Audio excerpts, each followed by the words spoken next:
Clicking live, waiting. The red bar. Okay, we should be live. Let's see.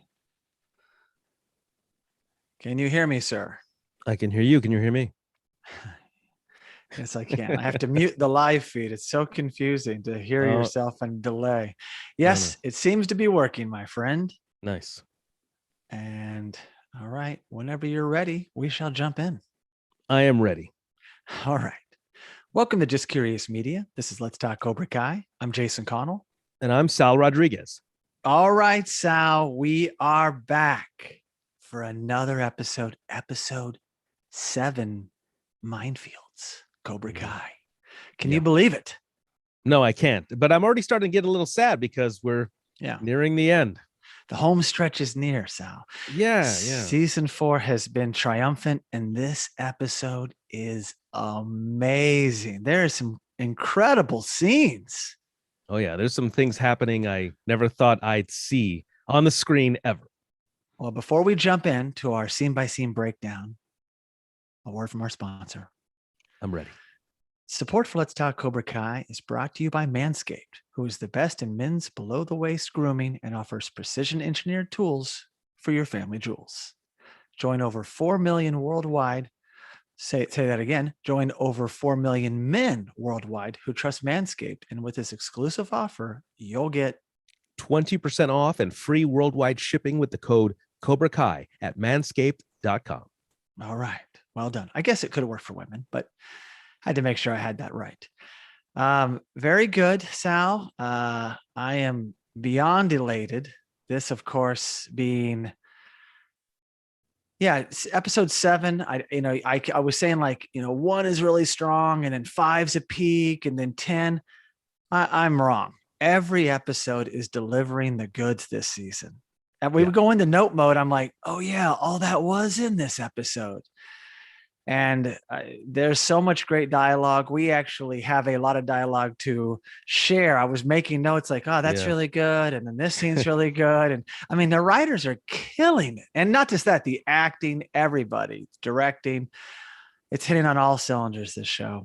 And I'm with you. I'm a little sad that we only have 3 left after tonight. Yeah.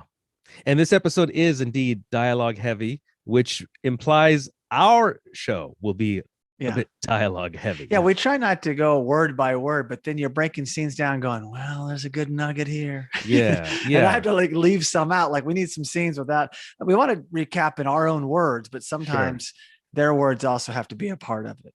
But sure. I mean, we do a scene by scene breakdown. That is our style, but you can't have every single thing in our show. It wouldn't work. So we have to leave some things out, and it becomes difficult to make that decision. It does. When we do movies, you don't have time. You get bogged down. You got to move really fast. But this show, we're like, well, the gist of this scene is this, but then these are some wonderful things that Johnny shares here, or Daniel shares here, or anything out of Kreese's mouth. So I realize we bring a lot of that in, and this episode is definitely heavy on that, but a lot of fun. A lot of fun. Any dialogue with Terry and Kreese, I'm the best. I'm on board. So Netflix brings us Cobra Kai, all episodes. That's the one presenting us this wonderful show.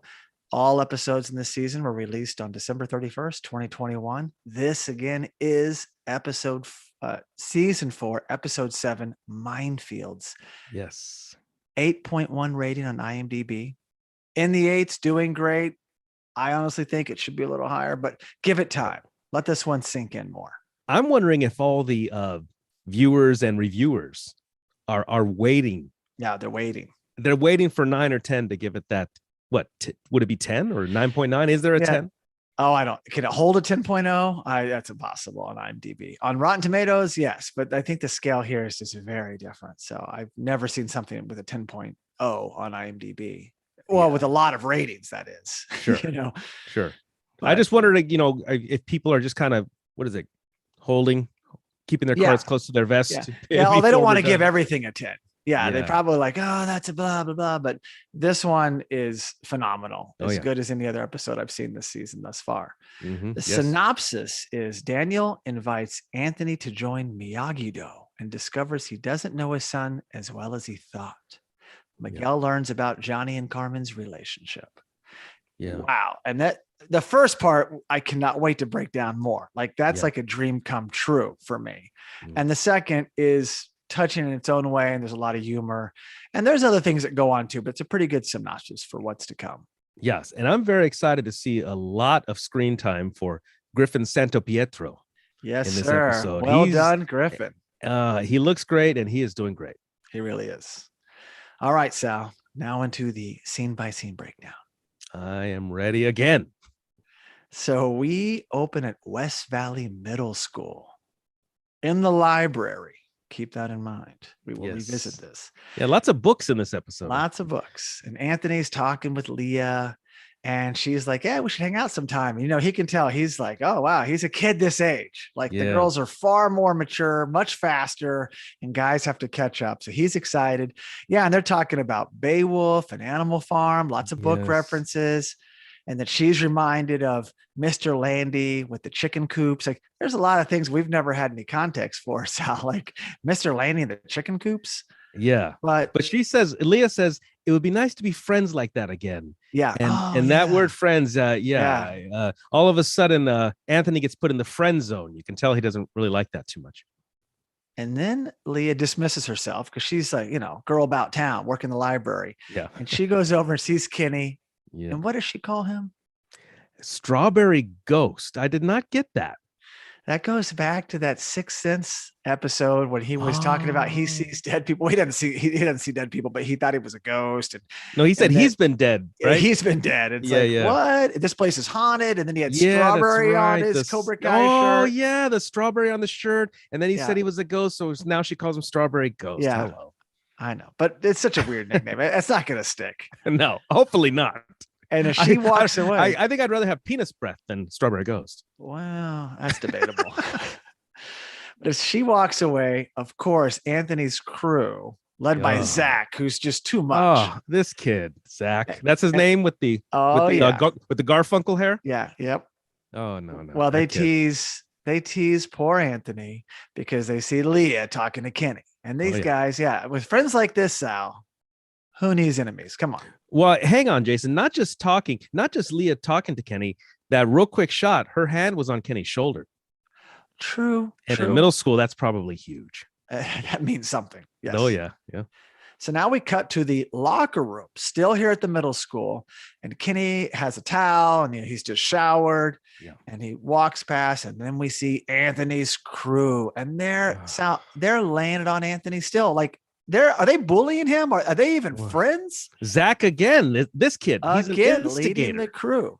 But this motivates Anthony to do what? Well, hang on, Jason. Zach says, how many points do you think New Kid had on Larusso today? And New Kid means Kenny, right? Oh, yeah. Oh, no. And then he says 10 steals. And that's not even counting stealing his girl. Yeah. He is prodding. He is prodding Anthony. Yeah. But this leads Anthony to act out of character. And what does he do? Yeah. I was taken aback by this. So he grabs and steals Kenny's Cobra Kai hoodie.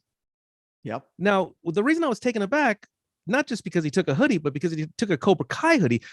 Does Anthony LaRusso not know the history at all of Miyagi-Do and Cobra Kai? Why would he take a Cobra Kai hoodie?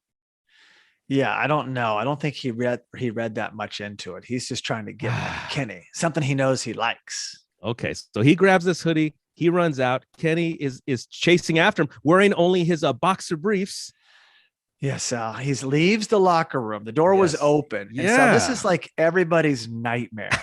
Yeah. Usually they're naked or they're wearing their skivvies. Okay. And he runs out there and there's like a bunch of girls, part of a team. And it's like, ha. Immediately, everyone points and laughs. Oh, yeah. Laughing stock. Never a good thing, especially what Kenny's been going through. Now, I noticed on the wall at the middle school, there's an improv club.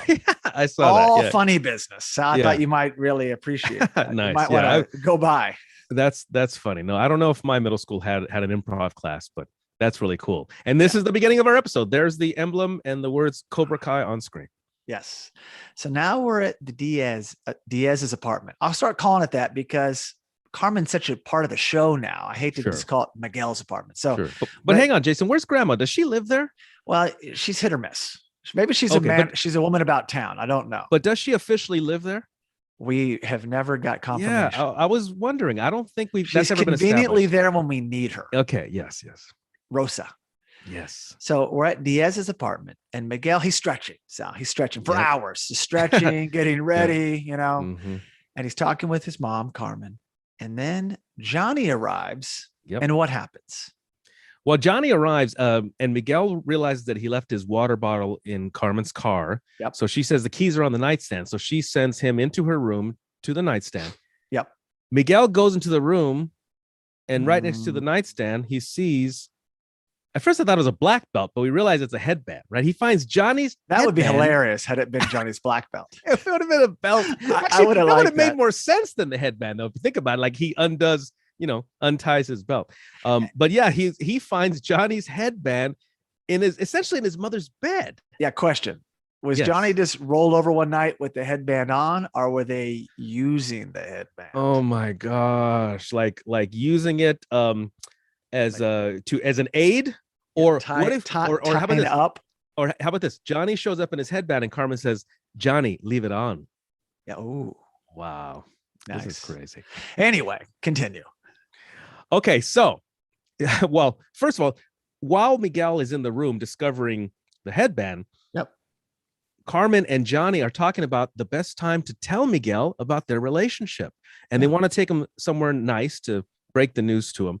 So they were talking about Applebee's, but apparently Johnny is not allowed at Applebee's because he had an incident. He says he had a little incident there once. And then he starts to tell Carmen, you know how they make that loaded potato soup? and I'm waiting for that story. But I want the punchline. I wanted to hear that about scene in soup. Breakfast Club. I love it. It's like, oh, that's really smart to not give us the payoff. It's really funny. We'll never get to hear it. So Miguel comes in, and Miguel's like, I found this. Yeah. Sensei, I think this is yours. Yes. Oh. And so Miguel's no dummy.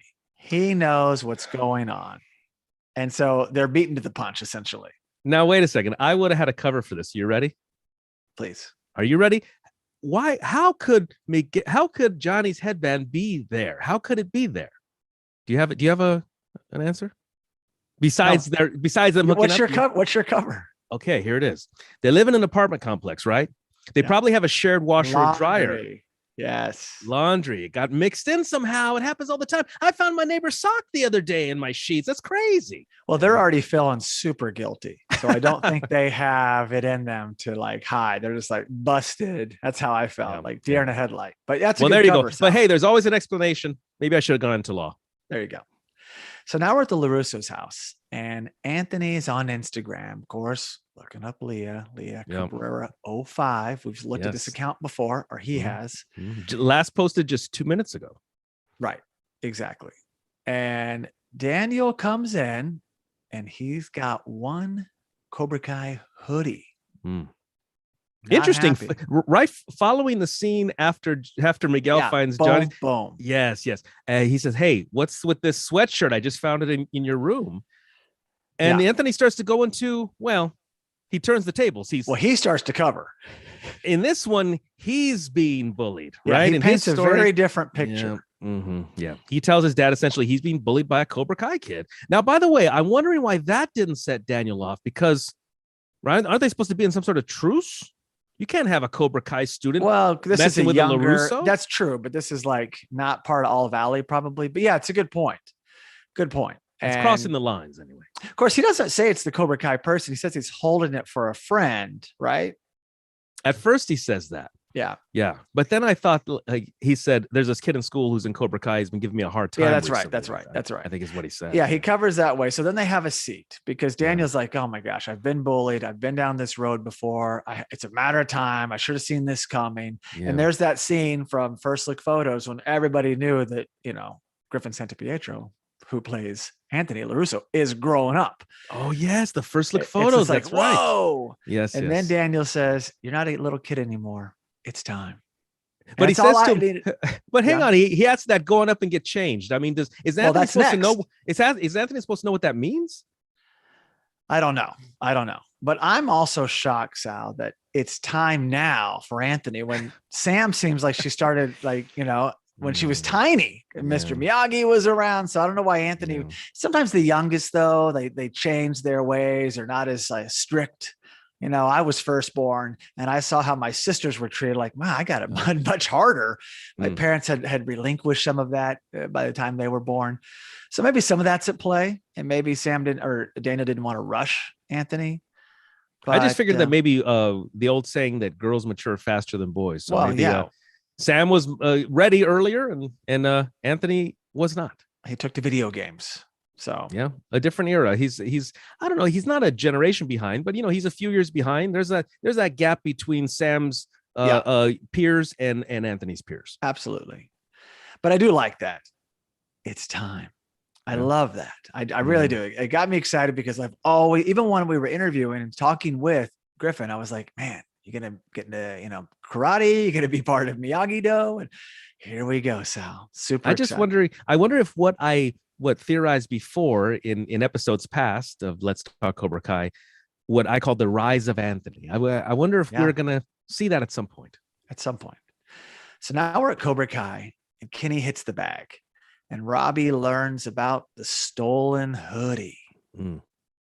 Yeah. But Sal, I also noticed no gis. By any of the students. They're wearing the merch, right? They're wearing the swag. The new fresh gear. It's like, whoa, this is, I don't know dojos like this. No, that's that, what is it? Synthetic fibers. I'm a cotton guy myself, but these are those sleek fibers that they make for athletics, usually.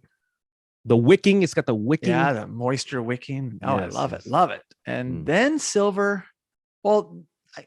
Kreese and Silver, but really Silver has a lot to say here as well. But the co-senseis, the bicephaly, they address class. And what do they say? Yes, Kreese says, today we have a very important lesson, don't we, Sensei Silver? And Silver says, yes, we do. Weakness. Kreese says, your opponent's weakness must be exploited whenever possible. Silver says, at the tournament, you'll have to recognize that weakness. And make no mistake, we all have one. And then Tori says, Sensei Kreese doesn't. I thought that was hilarious. Hilarious. It's like, what? What are you saying? Terry Silver snaps back. Of course he does. We all do. Today, your goal is to find your opponent's weakness and attack it. Well, Kreese did not like that when Silver said, of course he does. He gives Silver a 1,000-yard stare. He's just like, in front of the students, point out my weakness. But Sal, I noticed that both senseis in this episode and beyond, they really seek the weaknesses in one another. Like you could just tell right then and there, like this speech is really about them as much as it is about this drill. Well, let me ask you this question. Jason, let me ask you. So Tori butts in out of nowhere. She should have kept her mouth shut, I think. Yep. How should Silver have responded to what Tori had just said? Yeah. I don't know if there's a good response to it. He could have avoided it, like, quiet, something like Kreese would have said. Yeah. I'm talking here. He could have just dismissed it. Yes. He probably shouldn't have indulged it or throwing Kreese in with everybody else. He probably shouldn't have. No, you're right. He could have just dismissed it. So, I mean, had it been flipped and he said this about Silver, I don't think it would have bothered him. But this is Kreese. This is Kreese's thing. And he doesn't want to come across as weak. No. He doesn't want his weaknesses pointed out in front of people. He doesn't want him to be embarrassed. No. He has a very strong ego. That's it.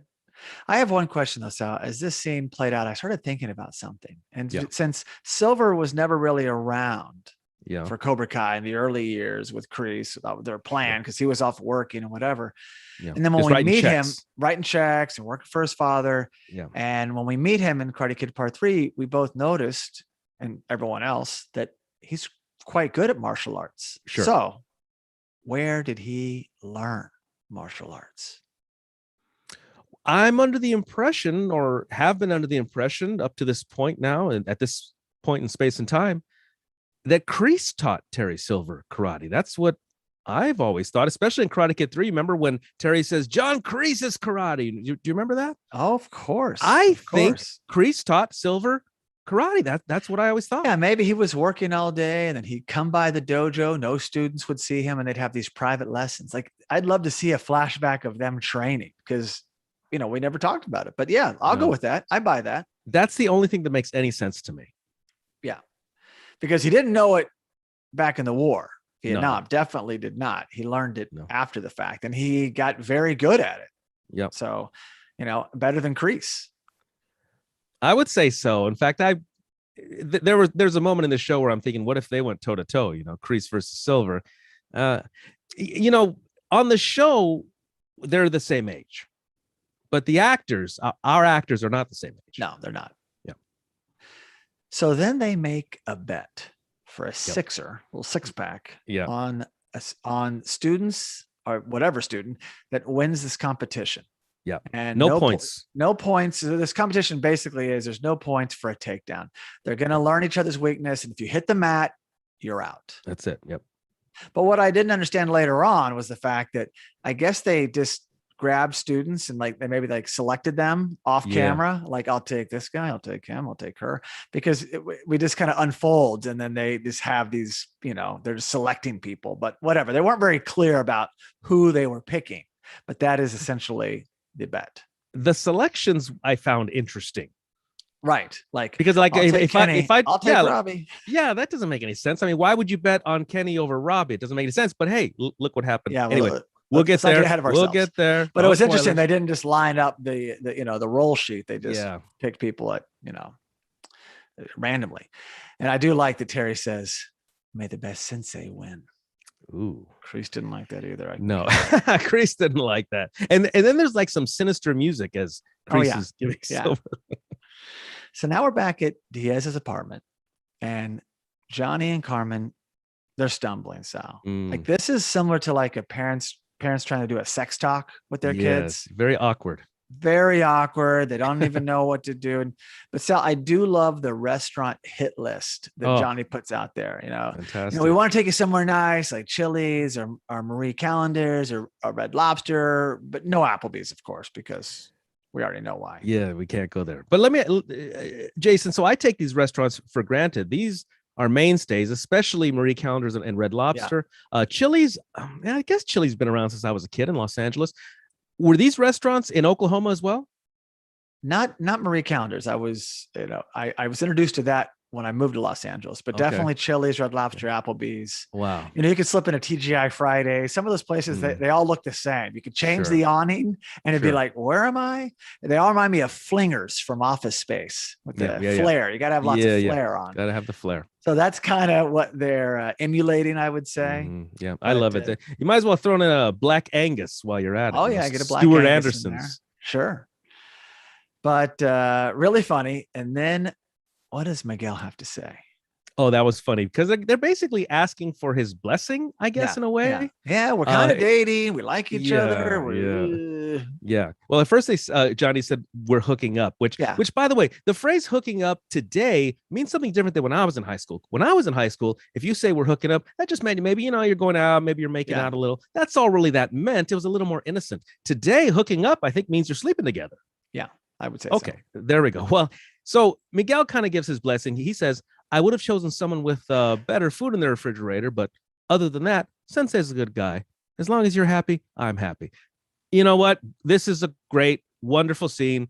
All's well that ends well. Everything's fine at this moment in the Diaz household. Yeah, all is good, but they just need to give Miguel time to adjust. Sure. Because it's one thing for him to say, hey, you got my best wishes, my blessing, blah, blah, blah. But it needs time to sink in. Oh, because he's going to look at people differently. Well, especially Johnny. Johnny's going from his sensei, his buddy, to dating his mom. But anyway, all is good right now. We're going to see other people will look at Miguel differently is what happens. Yeah. So now we're at Miyagi-Do, and Sam and Dimitri have sais, which I've never trained with, Sal. These things are wild. I love them, but I've never been trained by any means. I've seen them. And one of the Ninja Turtles has them. I forget which one. I think you're right. I think you're right. Yeah. One of the Ninja Turtles. But everyone's got weapons. Everyone's doing stuff. You see Chris in the background breaking Oh, boards. that I like to great. see, because I Very think that cool. that means that they're planning for Chris to win the boards competition. Isn't there a boards competition in the All Valley now? There's lots of skills. We never got a hit list of things, but I'm going to assume there's definitely board breaking. I want to see Chris on boards. And then we see Dimitri with the weapons. Do you know what that weapon is that Dimitri has? I thought he had the sai.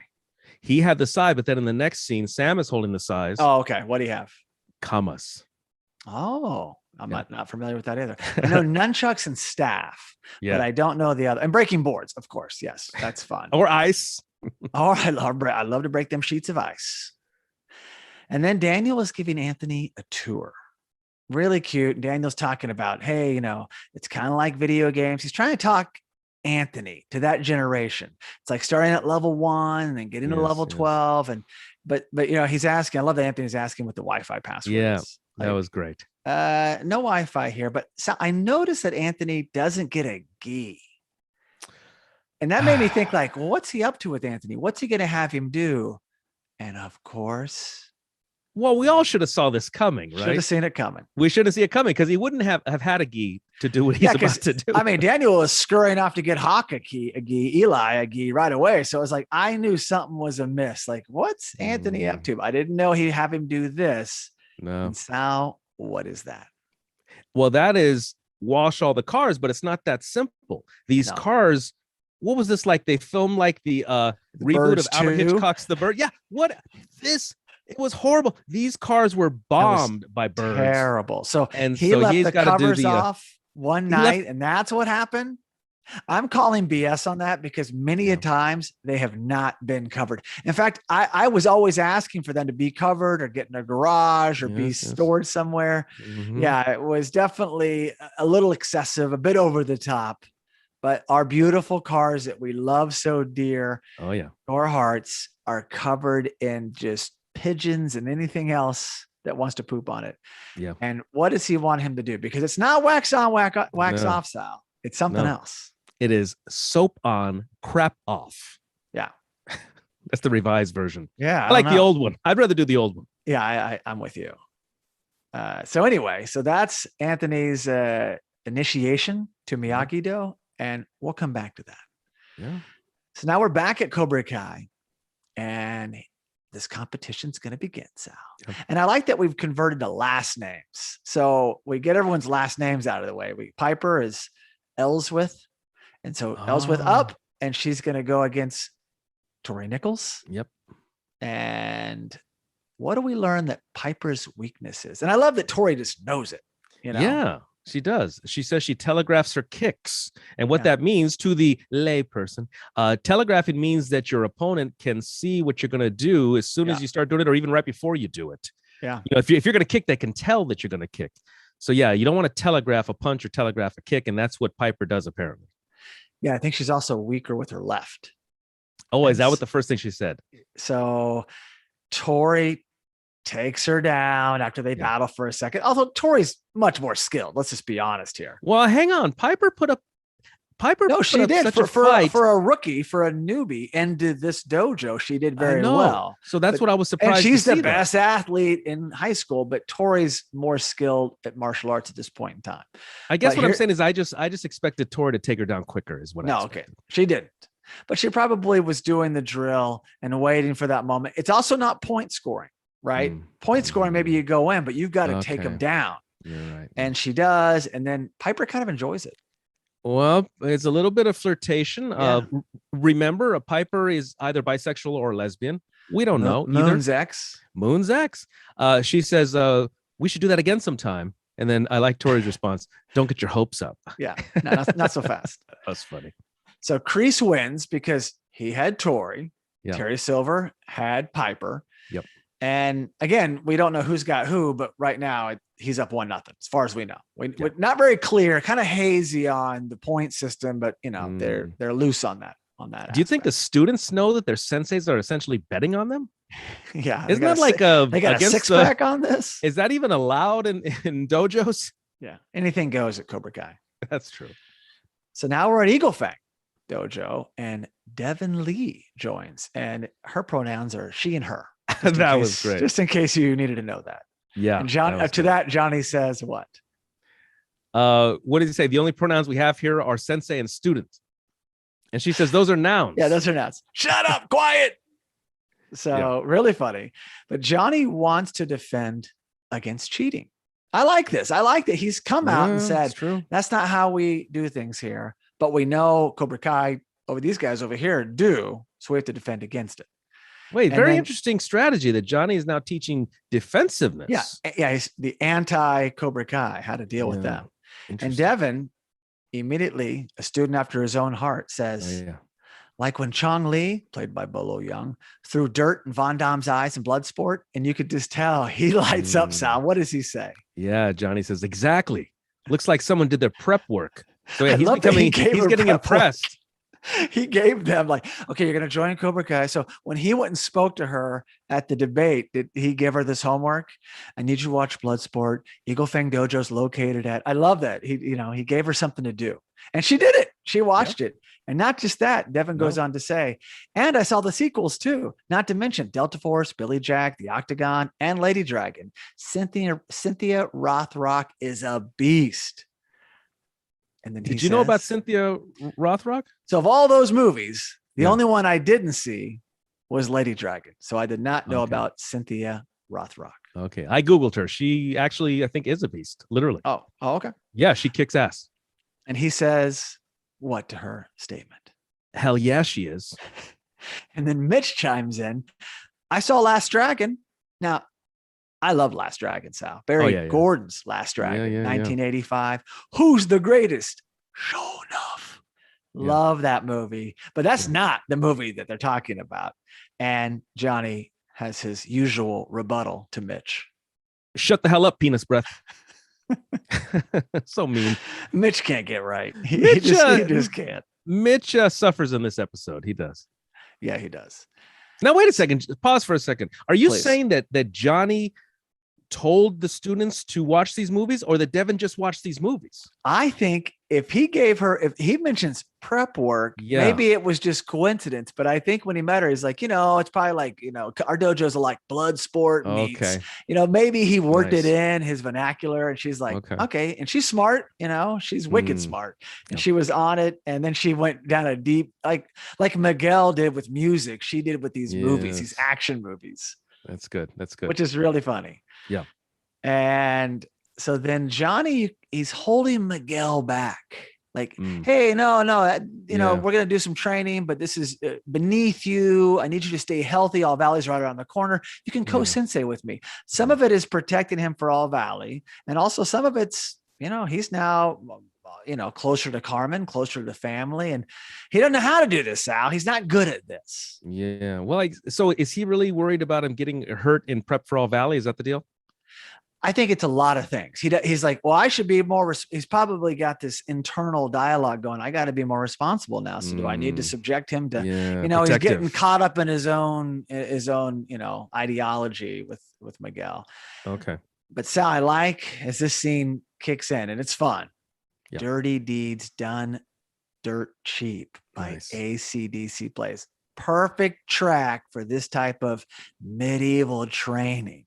Oh yeah. And we've got one arm training, dirt in the eyes training. Yeah. Is that what he throws? At first I thought it was rice. Something. I don't, whatever it was. It was he something threw something in Mitch's face. Yeah. You got to do the Von Damme here. And then you've got to learn how to take what type of kick. Oh no. That was, I don't know what type of kick that is, but it is a kick straight to the family jewels. You each student except Miguel had to take a kick by Devin straight to the family jewels. I could not believe this. And Johnny thinks they're wearing cups, but clearly from their reactions, not wearing cups. No. I mean, even if you were wearing cups, it still hurts. We talked about this in previous episodes. I've taken hits there. I've taken soccer balls. I've taken football. It still hurts, but it's much less. And so if I'm guy 2 in that line and I know what the drill is, I'm blocking. I'm raising my knee. I'm doing a block. I'm doing something because There's no reason to take that type of punishment. No reason at all. Is the idea to toughen you up? Is that Johnny's idea? You can't. Yeah, but he assumes they have a cup on. So, it'll rattle the cage, but it's not going to put you out. But meanwhile, they're dropping like flies. And you see what type of kick? I mean, Devin was like, yeah. She was front kick, it's a front snap kick. It's like, like she didn't seem like she was holding back at all. No mercy. Oh. So now we're at Cobra Kai, back at Cobra Kai. And Kyler Park wins. He just wins. We see him win. Yeah. And then with his winning, there's another win for Kreese. So he's on a roll. So he picked Kyler. Good on you. And then Silver wants double or nothing, Sal. Yeah. And here we go. Kreese takes Robbie. Again, I would have chosen Robbie if I could have. Sure. Robbie Keane, that is. And Silver takes whom? What you said earlier. Like I said, odd choice. Silver takes Kenny to go one-on-one with Keane. Interesting. Kenny Payne. Kenny Payne. Even Kreese chuckles. We never see Kreese chuckle. We see Kreese chuckle. Yeah, he's like, come on. Well, Robbie kicks Kenny, and Robbie quickly apologizes. And they take a break, talk to their senseis. And Terry says, well, because Kenny's out of his element here. Like, he doesn't have a weakness. Robbie doesn't have a weakness. What Terry says, everyone has a weakness. Yeah. So we get back in the match, and it's like a repeat, wash and repeat. Robbie kicks Kenny. Robbie apologizes. And Sal, what happens? Yeah, I don't know why Robbie was apologizing for that. Are you okay? Are you okay? Yeah, but he goes to check in that he's okay, and then Kenny does a leg sweep. Classic leg sweep. Robbie's down. Yep, that's it. Winner Kenny. Yep, that's it. Wow. Because I guess what do we learn there? That Robbie's weakness is what? Compassion? Is that what we learned? Compassion for a weaker opponent. Oh, yeah. No, you got to underestimating his opponent. Yeah. You don't do that. Robbie, that's Miyagi-Do stuff that Robbie is doing there in the Cobra Kai dojo. Wrong dojo, Robbie. Yeah. Well, this is perfect for Silver and his whole idea of weakness. And what does he go on to share? Yeah. Terry Silver says, what did we learn? The common belief is you shouldn't care what other people think about you, right? Wrong. What your opponent is thinking is key. In war, in business, in a fight. Don't let your opponent think whatever they want. Make them think what you want them to think. If they think you're weak, that's when you surprise them with your strength. Good job. You owe me some brewskis, brother. So he says good job to Kenny. Yep. And then he says you owe me some brewskis, brother, to Kreese. Yeah. Also and Kreese, and Kreese is not happy. Not at all. Like, oh my gosh, how did our star pupil fall for that old maneuver? Although deep down, you'd ask Kreese, he's like, that was pretty good. What a good lesson. But he can't even admit that here and now. No. So essentially, the best defense is just to play possum. Best offense is just to play possum and then come back with something. But really good words. I like what Terry had to say here. Yeah, make your opponent think what you want them to think. That's a really interesting thing to take in. And if Kreese didn't have such a big ego, I think he would agree. This was a really great lesson for them. Well, you know what that is? To make someone think what you want them to think, it's called brainwashing. Yeah, there's that. Terry Silver is a brainwasher. Yeah. So now we're back at Eagle Fang, and the guys are icing the family jewels, Sal. It's been a rough day with this training. And then Johnny shares, hey, there's dinner with Miguel. Like, hey, we have dinner plans later, so don't be late. And of course, everybody's watching, and they're already a little bit ticked that Miguel has sat out of class, right? Yeah. And they call him teacher's pet. And you can just tell, like, Miguel is just unhappy, Sal. Yeah. Even Bert says to Miguel regarding Johnny, he going to tuck you in? Exactly. Even Bert is busting Miguel's balls. That's where we're at now. Oh gosh, so bad. So now we're back at Miyagi-Do, and the cars are spotless, Sal. Oh, yep, they look great. But I had a funny feeling when I saw the shine. Did you? I was like, something's not right. That guy doesn't work that hard. Anthony hasn't proven to me that he's a hard worker. Not yet. No. But I guess okay, at first glance, we don't know that how long had he been gone? 8 hours. You could clean those cars in 8 hours. You know what I mean? I didn't know how long he'd been gone. So for a split second, I was going, "Oh, Anthony, whoa!" For a split second. Split second. A second later, we meet Artie, a TaskRabbit, who's doing a side hustle because his cat needs hernia surgery. Yes. Now, Sal, I will admit, in LA, I did use TaskRabbit from time to time, not to clean my car, but hang lights in the backyard or come over and help file some documents.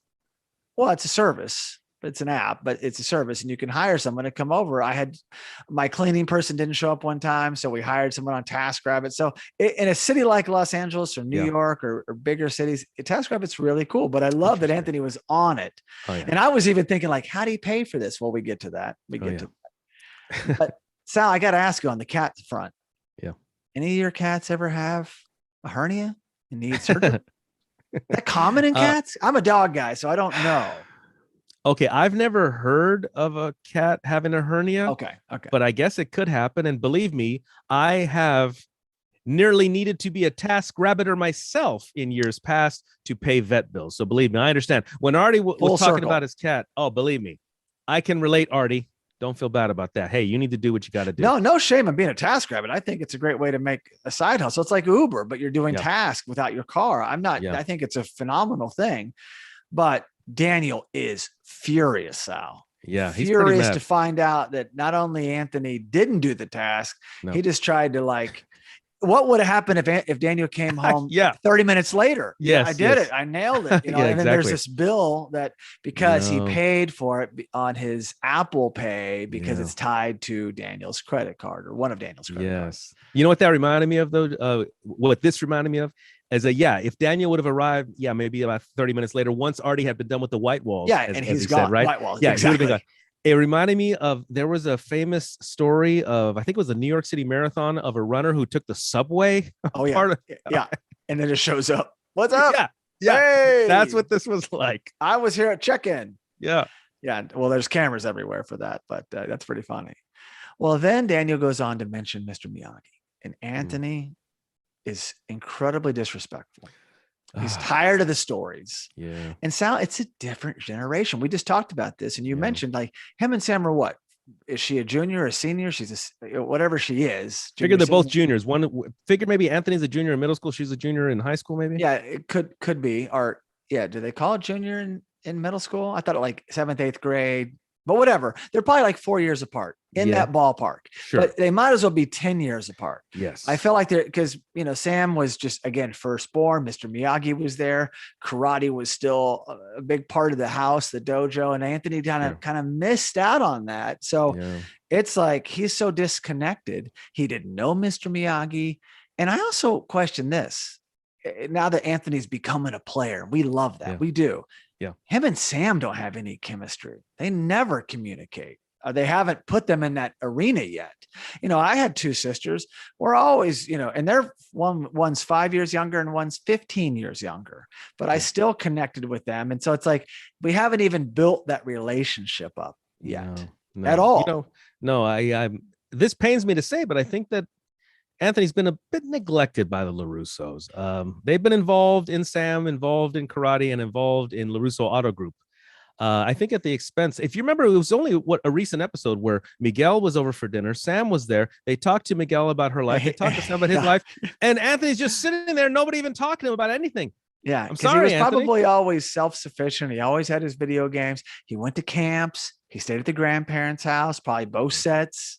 Well, definitely, Daniel's mother, and then we've never met Amanda's parents, but they're not together, but they're divorced. He stayed with them. So, or her new husband, if it's the mom, but I think they're catching up now. We have to develop Anthony. You're going to probably see scenes with him and Sam. They're driving somewhere. We just need something, right? Yeah. I don't even think we've seen them interact. I don't think rarely. Yeah. Interesting. So now we're back at Diaz's apartment. And Johnny and Carmen are eating, and Miguel is late. I remember Johnny had said, "Hey, don't be late for dinner." Yes, he's late. But they didn't give a definitive time, No, well, they didn't tell us, so we could keep tabs on things. Yeah. But he was with Sam, and he's sorry. He's not a malicious kid. He's not. He was just like, "Oh, I'm sorry." No, he's not a delinquent. But when he does arrive, things really couldn't go any worse. Like, well, I thought it's just Johnny clunky. goes into like a stepdad role. Is that what he's trying to do? Yeah, he's trying to be a stepdad, sort of. He's trying to cater to both sides, like keep Carmen happy, and then Miguel, hey, and then he's getting confused about protection. He thinks they're talking about having sex, and so he's just really not good at being a father figure. We learn more later about this. Yes. Can I just say? I just want to say one thing real quick. I think Johnny handled this poorly. I think that from the very beginning, if he was interested in Miguel's mother, or even if they just happened to sleep together for the first time, he should have immediately went to Miguel. Miguel, I'm your sensei. We need to talk about this. He should have came to him immediately. He didn't. And then Carmen, I think, also should have went to Miguel. I think probably Carmen handled this poorly. Both Carmen and Johnny, I think, handled it poorly. I think you're right. I don't think they were expecting this. And again, back to when things flipped and Johnny crossed over that line with Carmen. Yeah. I think he was out of his element. Like, I don't even know what this, he's probably psyching himself out. Like he's looking at Miguel now going, I've got to live up to something else. I got to live up to something else. I'm not that guy. And then and this is who comes out, like Johnny, acts the fool. Yeah. And Miguel just says like, hey, you know what? This didn't bother me at first, but now the dojo and home, it's all just too weird. I'm over it. Yeah, he's had it. Now we don't know the time frame. Now, was it been like a week? He went from being okay with it to he's over it. We don't know. It's been a few days at least. Well, because he's being treated different. He's treating him different at the dojo. He's treating him different at home. He wants things to go back the way they were, but it's okay if you're dating my mom, but why is everything got to be so damn weird? Right. Sal, any similar stories from your background on this? Yeah. What's funny is my mother had a few boyfriends when my parents got divorced. So my parents got divorced. My dad left the state. My mother and I, stayed. And then my siblings were a little older too. So I was the youngest, but my siblings were out doing their own thing. So for many years, just my mother and I. Yeah. And she had a few boyfriends. I don't remember getting that close to any of them. Right. Only this one guy who was an ex-boyfriend who let me drive his car when I was young. You mentioned him before. That guy, Tony. Only Tony. Otherwise, they kind of would do their own thing. They'd bring me some dinner and they'd go off. You were and do 12, their own thing. right? I was 12 when Tony came around. Yeah. But no, I never had any opportunity to get not so close to any of my mother's boyfriends. No. Okay. And I maybe at this point I'm thankful. It could have been weird. Yeah. How about any current boyfriends of hers? I wish my mother had a boyfriend, but she does not. But I wish she did. I wish that upon her. I wish her another husband. I wish that, but who knows? Time will tell. So now we're back at Larusso's dojo. We were there in a recent episode. I love this, the in-home dojo, really cool. Sometimes people train in there, but you really couldn't have class, but I think it's killer that they have this.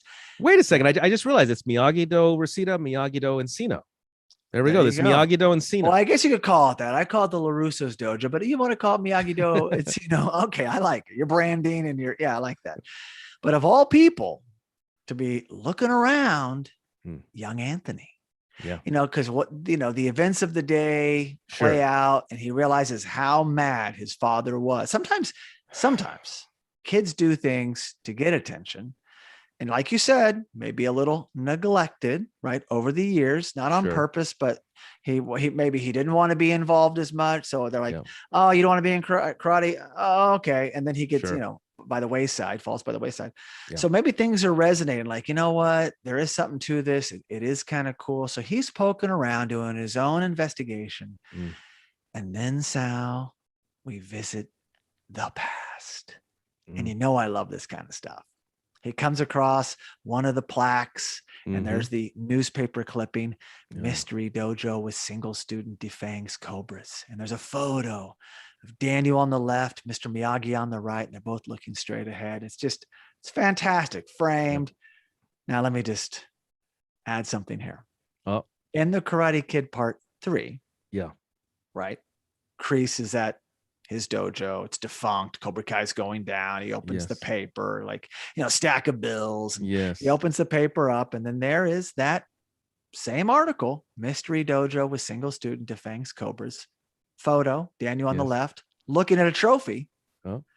Mr. Miyagi on the right, looks straight ahead. So 2 different photos. Wow. Supposed to be from the same newspaper. I love it. I love that we have different photos. Also, Sal, because we talked about this on the Karate Kid Part 3. No, same headline. Yeah. But We've talked about this whole thing. The article itself. But I'll get to that. I'm getting to that. I discovered something new from this visit. What? Because I opened up Karate Kid Part 3 again just to kind of check all my boxes and like make sure something's not off, and notice the photo's different. I mean, that is significant. Yeah. Daniel and Miyagi straight ahead. Daniel staring at a big trophy from Karate Kid Part 3. So, when did that happen? They probably just fell in love with a different photo and figured it's more fitting for the scene. So they changed history. This is revisionist history. Not just that. There's a background behind Mr. Miyagi and Daniel from the Karate Kid Part 3 photo. And that background says Coast Regional Karate Tournament. I'd never seen it before. I guess I just glossed over it. It's in the movie, The Karate Kid Part 3. The photo says that. What is Coast Regional Karate Tournament? Wow. I want to go back to Karate Kid production. 3 for this. Yeah, something happened. They were in front of something for a photo, or they photoshopped something. But I was like, hold on. This is the beauty of going back to the movies, and like you've looked at it a million times, but then you're looking for something else, and what? It illuminated. Illuminated. There it is. Wow. So Coast Regional Karate Tournament. Check it out. What was that? Also, yes, the article from the movies, from the actual movie, reads, residents feel that they have been taken advantage of ever since the tax laws governing their additional land holdings were reviewed and increased, blah, blah, blah, blah, blah. They didn't even write a story about the mystery dojo. It was some tax law, which made me so mad. They copied and pasted some article over. Or they just left it there and they slapped in the headline in the photo. Yes. So that made me go back to Cobra Kai season 3, episode 5, Miyagi-Do. Wow. When Robbie's on the computer at the juvenile, what is it called? Sylmar Juvenile Detention Facility. Sylmar, yeah. Yeah, thank you. I knew you'd know that. I know. And so that headline said, and this is all supposed to be the same, mystery dojo with one student defangs cobras. So for some reason, for Cobra Kai, the show, the first time we saw this, it said with one student. Everywhere else, it's been with single students. So for whatever reason, they changed it for that episode. Now, and that photo was also different. Mr. Miyagi's on the left, Daniel's on the right. They're both looking straight ahead. And the article was accurate. Finally, an article had been written about Mystery Dojo. We can't see the article that Anthony's looking at because it's real small. It's a frame. So there's 3 times this has shown up in Cobra Kai and Karate Kid, and there's differences every time. Why is that? You heard it here, folks, on Let's Talk Cobra Kai, brought to you by Jason Connell. Yeah. Anyway, I had to do that. So the next thing that Anthony sees is local Valley champ defends title against karate's bad boy. Love that. That's framed. Of course, he's taken down Mike Barnes. I wish there was like a subtitle, like it could have said by scoring 1 single point in the entire tournament, but that wasn't there. But I like the way I worked in 1 and single into that as well. Just a little jab. Yeah. And we know that the tournament rule change in Karate Kid 3 really chaps your hide. Well, as it should. It should chap everyone's hide who's ever competed in anything in their life. But that's a whole other story. Especially Johnny Lawrence. Yeah. So anyway, this reminisce, this memory walk down memory lane, continues, and it's beautiful. I'm not poking holes, Sal. I'm just pointing the fact out that the photo, it means a lot to me. It's sacred. It's changed 3 times. They're going to do it. I'm going to present the case. I do love that this room exists, as I've mentioned. And then Daniel arrives as Anthony is opening up these ancient scroll. Now, we've never seen this ancient scroll before, Sal, right? This isn't one of the ones that the paralysis technique that we learned from Chosen, right? It could be as serious or more because Daniel takes the scroll because Anthony asks, "What is this?" And Daniel takes the scroll saying, "That's a technique I hope none of us will ever need to use." Yeah. So is it the paralysis technique or is it some other? I think it's technique? something we just don't know. We've never seen in action. Okay. But he does say it until we need it. So mark that, file that, put that away. At some point in time, we may see this. Foreshadow, I think. And really, Anthony, again, I think he's trying to connect because he has no memory of Mr. Miyagi. And again, as I said earlier, I have 2 sisters, and one is 5 years younger, and we pretty much grew up together, 4.5, 5 years younger. The other one's 15 years younger. Same parents. Wow. So I realized when she would tell stories, or let me take that back. When we would tell stories, over the years, she has no recollection of so much of our family history. And it's lost on me, like, wow, yeah, she wasn't around when we lived in that house. And so she's learned through stories and photos and whatever videos are available. Yeah. And so it's really what Anthony's going through here. Yeah, he's heard of Mr. Miyagi and Sam's into it, but he's just like, he feels like a stepchild or something. He's just kind of missed the boat there. And it's really interesting to hear his perspective. And then this leads to Daniel sharing a really great story. Yeah, Daniel shares about Miyagi and early interaction with Miyagi and Anthony. He says to Anthony, he says, when you were born, we brought you home from the hospital and Mr. Miyagi wanted to pick you up. I remember he was holding you in his arms, and you know what he did? And Anthony says, yeah, what? You kicked him in the face. Anthony says, I did? He goes, yep. It was the first time I ever saw anyone land a kick on him. You got him pretty good too. Yeah, Mr. Miyagi just laughed. He said that you were going to be a handful and that someday you'd also be the one who'd be protecting this family. Now that was interesting to hear. Huge. See, the rise of Anthony, I'm telling you. And Mr. Miyagi still speaks to us. I love this. And he's right, Sal. When Daniel says, what do you say? He's the first time I've ever seen Miyagi get kicked. First and only is what he should have said. I've never seen him get kicked. He got hit by that weapon that one time in Karate Kid Part 2 when his back was turned. In Okinawa. But no one's ever seen him get kicked beyond Anthony Larusso doing it. I just love this because, Anthony's actually touched by that. Sorry, I didn't mean to steal your line there, but he is touched. He's like, wow, Mr. Miyagi, wow, it touched me and I kicked him. That's hilarious. And, when you're hearing stories about you in your youth and you were just too young to remember, those stories are always really nice. Yeah. And this meant a lot for him to hear, I believe. Yeah. And I guess Anthony never heard the story before. He'd never known that Miyagi actually held him in his arms. Exactly. Yeah. It seems like that story would have come up before, much like Amanda, in the baseball bet. But hey, some things are just not mentioned that often. But very touching scene. And then Daniel mentions the bully. And of course, Anthony deflects because he's taking this in. He feels really good about things. And he's also feeling a little bit guilty, Sal, because he's holding the secret. Yeah, because Daniel thinks that Anthony's being bullied and not the other way around. So Anthony just kind of blows it off and then just walks out. Yeah, I'm out of here. So now we're at West Valley High School and there's a flyer, junior prom, Hollywood Nights. I love that. Love that. My soccer team in LA is the LA Knights, Los Angeles Knights. So I really dig that description there. It's kind of a double meaning if you don't catch my meaning there. So yeah, KNI and NI, right? Yeah, very cool. And Sam and Miguel talk or complain more like it. They're talking about, Johnny's driving him crazy and Tori's, blah, blah, blah. I've been babysitting Miyagi-Dos. So they're just kind of, sharing with each other and they're just kind of, a little bit off. And then Sal, who arrives, who I swear to God, if he's not a teacher by now, but what is he doing back in school? Well, right before we see this, we see Tori, Piper. Yes. Yeah. Tori and Piper and other girls breeze by, kind of float by. Yeah, but Tori won't look at her.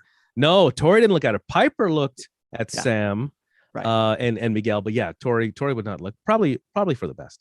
So right after that, Johnny arrives and security was right over there. How did he get through the door? How does Johnny get in this place? Johnny just high fives security. That's what he does. You know what? Yeah, they're probably old friends. Johnny arrives and convinces Miguel to play hooky. Yeah, really. And Miguel's not into it at first. He says, "Yeah, it's history class. It's not a good. It's a school day. But Johnny's like, come on, let's go." So he convinces Miguel, and they take off. But Sam really wants to go. You could see the look on her face. Yes, I was going to ask you. Do you think that's what that look was? That look was she wanted to go too. She wanted to go too. Okay. Yeah, that was really funny. I loved it. And sorry, my page flew up. Sorry, I lost my notes. Yes. So now we are at West Valley Middle School. We're ping-ponging back in the West Valley school system this episode. Yeah. And Anthony hides a Cobra Kai hoodie real fast at his locker as Leah comes rolling up. And Sal, what happens? She invites him to an upcoming fair Yeah. talking about some of the rides that are there, the fun rides. And then she mentions Kenny. Yeah. Man, Yeah, she buzzkill. just throws Kenny's name out there. And yeah, Anthony doesn't like hearing that. And then it's so as soon as she takes off to go, I guess, join Strawberry Ghost again. Yeah. Of course, here comes his bully buddies coming along to taunt. Yeah. When you're a bully, you don't just taunt, average kids. You taunt other bullies. So Anthony's a bully, but he's bullied. It's like a chain of command of bullies, is what it is. They don't miss a beat. They hear everything. They're just like flies on a wall. Hey, I heard you got your balls busted again. Ha, loser. Yeah. Nothing gets by them. They probably just like Anthony because his parents are rich. They got a great house and they hang out there and they go poolside. And, these guys, not good friends, Sal. Oh, yeah. Choose your friends wisely. Yeah. You know what? There was a moment, I don't know if it was at this moment, but there was a moment where I was thinking, why does Anthony hang out with these kids? I mean, what's in it for him to hang out with these kids? Yeah, not much. Well, then Anthony, he tries to make things right with Kenny. Yeah. And what happens? It seems like he's which, by the way, I was surprised to do because there's his buddies right over there. He's going to do this right in front of them. Yeah. It seems like he's trying to make peace. He says, what does he say to Kenny? Yeah, Anthony approaches Kenny to make some sort of peace offering. Yeah, so Anthony says, maybe we could try starting over. He's just trying to make amends with Kenny. And Kenny says, I've got nothing to say to you, Lapusso. Wow. Oh. So now Anthony's got his friends behind him. They've heard this shout across the bow, right? Yes. Oh my gosh, call me that one more time and you'll regret it.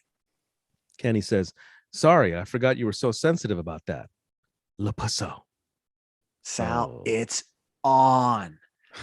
Kenny takes off. Anthony and his crew chase him. They wind up in the library.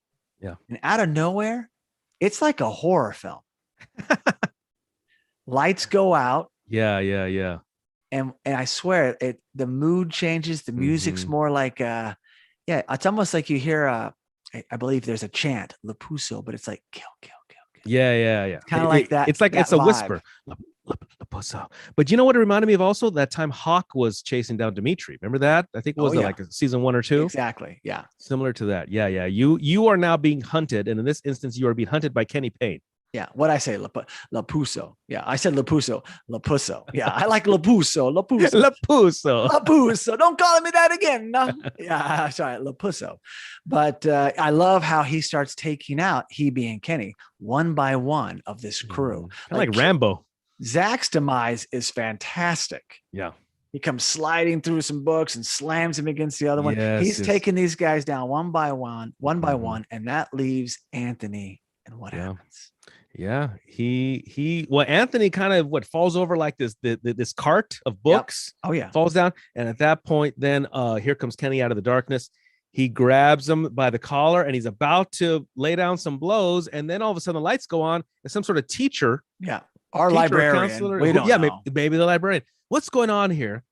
Well, right before that, he said, "I finally got you alone." That's what Kenny says. So Kenny's about to deliver he's almost about to deliver one of those live or die man type of blows. It is very convenient that the library was empty, I gotta say. Maybe there's closed for the day and they ran in there, but needless to say, it ends. But Kenny is no longer being bullied. He took his vengeance out on the crew. You know what Kenny did? You know what he did? Flip the script. Oh, yes. Dang, got it. Now we're back at Eagle Fang, and Johnny and Miguel talk. So this is him skipping school, wants some alone time with Miguel. Yeah. And Johnny's just like, ask me anything about karate or 80s rock or Rowdy Roddy Piper, rest in peace. I'm your guy. But Sal, then he really opens up, and it's very touching. Yeah, he goes on to say, my dad left when I was in kindergarten. I barely remember him.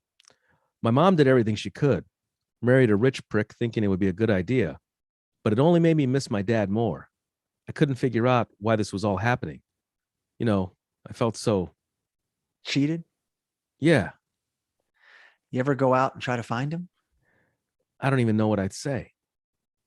Maybe you could ask why he left. Hear his side of the story. No, I don't even know where I'd begin looking for him. Besides, if I'm being honest, I'm still too afraid to find out the truth. The point is, I don't have a male. The point is, I didn't have a male role model growing up until I met Kreese, and you know how that went. And I didn't want to be like him or Sid or my own dad. And I took all that bullshit I felt for them and I put it on Robbie's life. I can never fix that. I don't want to make that mistake again. Wow. Wow. Heart to heart. That was a lot to learn. And for him to share, like just to share that, put that out there, get it off his chest. Yeah. He probably hasn't even told Carmen all this stuff. I was thinking that same thing. I was thinking that. I don't think he's opened up to Carmen this much. Or Shannon, Robbie's mom. And if he did, he might have been in a drunk or a, but whatever. It was a lot. Now you understand why this new role is very hard for Johnny. Mm-hmm. Like, I've screwed this up before. I don't know how to do this. I don't know how to do this. I didn't have a dad. He left. Yeah. He was hanging on to that box of goodies because he loved his dad. Then there's Sid. Wow. And Sid liked his young mom, probably could care less about Johnny. And he was running the studio, Larimore or whatever. Yeah. And then Kreese comes in your life. Well, lucky you. Yeah. And Kreese made him a warrior and a fighter and a champion. Sure. But all the bad that comes with that. So I really, really loved it. Well acted, great acting, and just on both sides, the give and the take. And they're so great in these scenes. Their bond is so real. And Miguel, he's okay with the fact that things are going to shift, right? Yeah. But he wants some things to stay the same. He wants Johnny to be his sensei, not some watered down version of such. Yeah. And Sal, that's words to Johnny's ears. Oh, yeah. Yeah. And he goes on to introduce what? Have you heard of this before? He takes this like sheet or blanket off of these watermelons that are in a crate. Yep. And one of them's like kind of suspended by some cable. And he says that he's going to be teaching the flying tornado kick. Have you heard of this before? I never heard of this. There's a tornado kick. Yeah, it's definitely a term I've heard. Now, I don't know what the Cobra Kai, or I should say Eagle Fang, Cobra Kai being the show, but Eagle Fang flying tornado kick is. I'm anxious to see their rendition of it. Yes. Okay, so he's going to teach them the flying tornado kick. And then Sam arrives. Of course, Sal, because she loved the idea of skipping school and playing hooky and getting a note from Johnny. She was all in, and I love that she shows up on her own. And what does Johnny say to her? He says, "Does your dad know you're here?" And she says, "I told him should be learning both styles." Well done. Both Miguel and Samantha want to learn both styles, and good on them. Great way to end this scene because it was very heartfelt, but now we're back to learning and back to Johnny's tricks. And he had it ready. He had that contraption ready, waiting to unveil it. Loved it. And also, I'm glad that Sam didn't arrive, let's say, 15 minutes earlier? She would have been right in the middle of that touching scene. She would have interrupted that. So I'm glad that they had their time before Sam arrived. Yeah.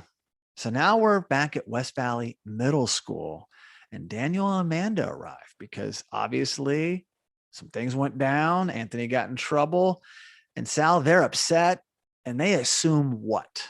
Yeah. So they're in what looks like the principal's office. Oh yeah. Principal Fitzpatrick. Okay. So Anthony and Kenny are there sitting outside, sitting awfully close together, I would think, for what just occurred. Like kind of slumped over, Yeah, like, but they're both there sitting outside the principal's office. And by the way, I was waiting to see Kenny's parents or hear from them. We didn't see. Well, the father's abroad, the brother's in juvie, and the mother we've never met yet. And you think she's going to be some big reveal? I think it's going to be a big reveal. Well, remember like Tootie?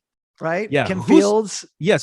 She was Aisha's mother, wasn't she? Aisha's mother was Kim Fields? I believe so. Okay. I was just thinking about that recently. I miss her. I hope to see her again.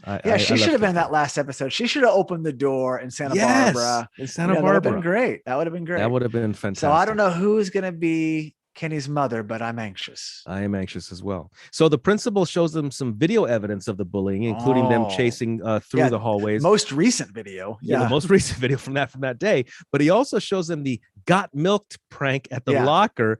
And even he says, I don't know how they got the milk. I don't know how they got this. It's kind of amazing. We weren't going to say anything about this prank because it's kind of funny. It's the most recent one. It's kind of the prank of the year, but still, it's going off the charts. It's going viral on YouTube. So we're leaving that one be, but this new one, we can have it. We can have it. So he tells the LaRussos, Anthony has been a real bully this year. Suspended. And they are shocked to hear this. They had no clue. See, this is what I mean. I mean, if you were more involved in your son's life, maybe you would have known, maybe you would have seen, maybe you could have used your parental sixth sense in this instance, but instead you had no clue that your son was a bully. No clue. So now we wrap up the episode with this great scene. We're at Cobra Kai Dojo, and Silver reads Leviathan by Thomas Hobbes. You're familiar with that book? Oh, I read about, I've never read it, but I read more about it in this episode. It's very fitting that Silver is reading this book. Yeah. And Kreese arrives with 333. Yes. Premium export beer from Vietnam. And what do they call this? What does Terry Silver say? I believe the phrase he used was ba mua ba. There you go. Although Kreese calls it 33s, but it was 333 premium export beer. So, well, no, it was 33 originally, and then it became 333. And I just want to say this, since we're talking, I just saw Apocalypse Now for the first time. You did. You were texting me like through the movie. I can't believe you've never seen it. It blew my mind. Just because we're here talking about Vietnam here. Yes. Hey, anybody within earshot, see the movie. Incredible. And you know what? It was directed by Francis Ford Coppola. And guess what? We talked about Francis Ford Coppola on a recent That's a Crime episode when we covered the death of his son, Giancarlo Coppola. Yeah. So be sure to check out that That's a Crime episode where we talk about the Coppolas. Well, Coppola also directed The Outsiders, which had ralphmacchio. So there's lots of connections, connections here and there. Incredible movie. I also love Platoon. It's up there in my Vietnam movies. But Sal, you're the same guy that hasn't seen Top Gun yet. So I'm not shocked. I shouldn't be shocked. But let me continue here. So this episode covers 3 books. We had Animal Farm, we had Beowulf, and now we have Leviathan. Yep. Look at the books that people read. Yeah. Look at the books people read, and they'll tell you about the person. And you know what? I take that a step further. Watch the movies that people watch. I just found out that my girlfriend likes war movies. I didn't know that. Wow. Didn't know. And you know what? Makes so much sense now. Our relationship makes so much more sense now that I've learned that. So pay attention to your partners. How many years have you been together? Movie choices. Quite a long time. Oh yeah, quite a long time. But you learn something new every day. Like the present, Sal. Well, then Kreese didn't just get this beer by chance. There was a reason. Yeah, so symbolic. Kreese is like he's a little artistic. He's a puppet master too. Yes. And he comes in and he starts talking about Scoville, a good boy, a good old chap, a good old boy from Utah. Yep. Remember, he was real eager and he took point that day, and he was blowing up in a minefield. Well, he said specifically he jumped rank. He jumped rank. Yes. And led point, but Minefield would be the name of this episode. Yes, here we go. And lots of people are avoiding minefields, but Scoville, smithereens, blowing up. Yes. And then John Kreese says, we should remember what happens to soldiers who don't follow their leader. Another shot across the bow, and that's directed at Terry Silver. And Kreese is not pleased with Silver for mentioning he had a weakness. And then he goes on to give Silver a history lesson, Sal. Yeah. In case we forgot, right? In case we forgot any of this stuff. Yeah. He says to him, do you remember the cage? We both thought we were going to die. I wasn't afraid. You were. You were like a puddle of piss. If it wasn't for me, you'd still be back in that pit, correct? And Terry answers, yes. Kreese says, I'm the one who got you out of that cage then, only to find you in another one that you created for yourself. I always looked out for you, Terry, and I always will. But you need to fall back in line and follow my lead, because there's a lot of landmines out there.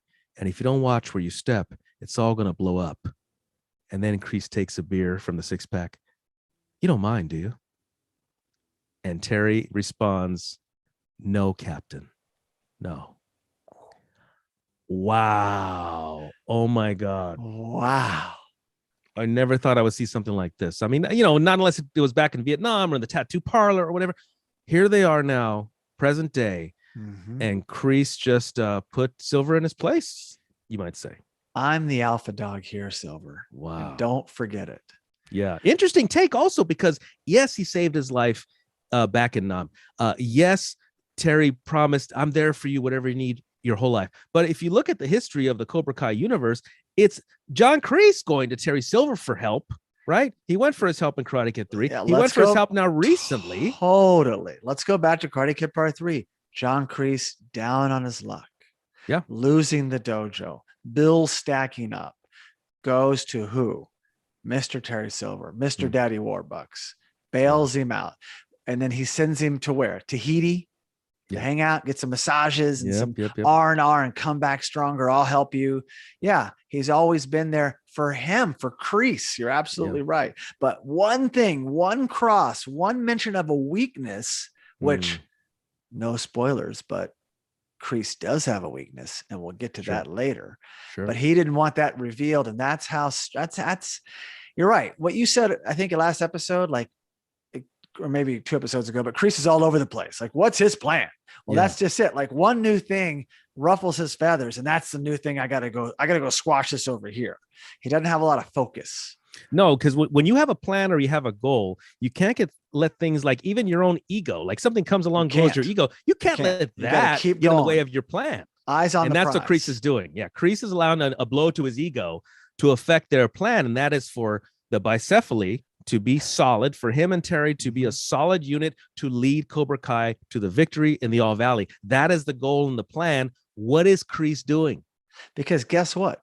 Kreese is a good thing for Cobra Kai. If you want them to be successful, he's come here. He's brought students immediately respect him. He's brought knowledge and just his sheer, his talent, not to mention his money. They're wearing gear that's enticing people like Piper and others to come over.